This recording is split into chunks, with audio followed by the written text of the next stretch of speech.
Nigeria hopes to work with other African states for the progress of Africa and to assist in bringing all African territories to a state of responsible independence. The recent tragic events in the Congo Republic must be uppermost in all our minds. And it is about that country which I wish to speak to you first.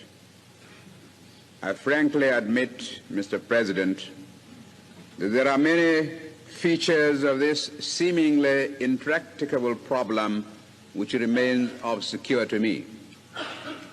I am in some doubt as to the exact manner in which the Constitution granting independence to that country was drawn up by the colonial power which formerly administered the territory, and as to the degree of consultation which there was with the Congolese peoples themselves, and at what level that consultation was carried out. I do not know how widely the provisions of the new Constitution were known in that country, or whether there is any pattern of administration going up from the village to the provincial and to the national level. Many other questions present themselves which require to be answered if we are to find a solution to the present problems. For instance, Mr. President, was the new Constitution imposed from above or freely accepted by the Congolese? And what are the human resources in the country? And what sort of government machinery is available to execute whatever policies may be designed upon by the Congolese government? Nevertheless, with the information which is available to us, we in Nigeria feel that there are several important factors to be constantly borne in mind in dealing with the problem. The first of these is that Africa must not be allowed to become a battleground in the ideological struggle. For this reason, the Congo situation must be a matter to be dealt with primarily by African states at the political level.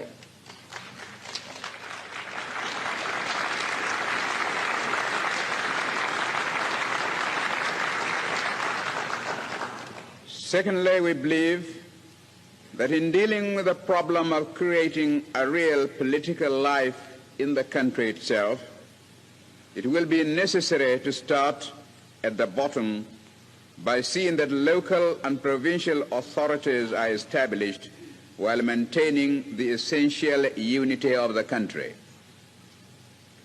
We also believe that the Congolese people were right to appeal to the United Nations organization for help and advice in rebuilding their country rather than to turn to any individual power.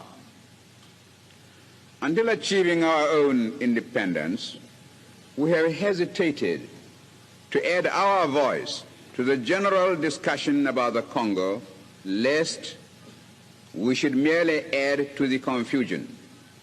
But now, Mr. President, I feel that it is my duty to put before you and to ask for your sympathetic consideration of the possible solutions which have suggested themselves to us.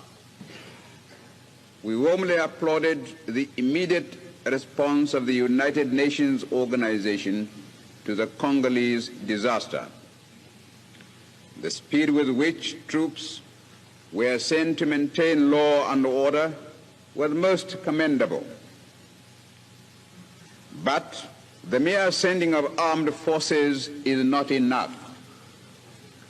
I consider it essential that the United Nations organization should thoroughly investigate the root causes of the troubles which have arisen there, and I suggest the appointment of a fact-finding commission to look into the circumstances which caused the present crisis. Without a proper and thorough diagnosis, it is idle to pretend that an effective remedy can be prescribed. And here I would say that, to my mind, it is most important that none of the great powers should be represented on the fact-finding commission, because however honest are their intentions, it would be inevitable that they would be regarded as having a particular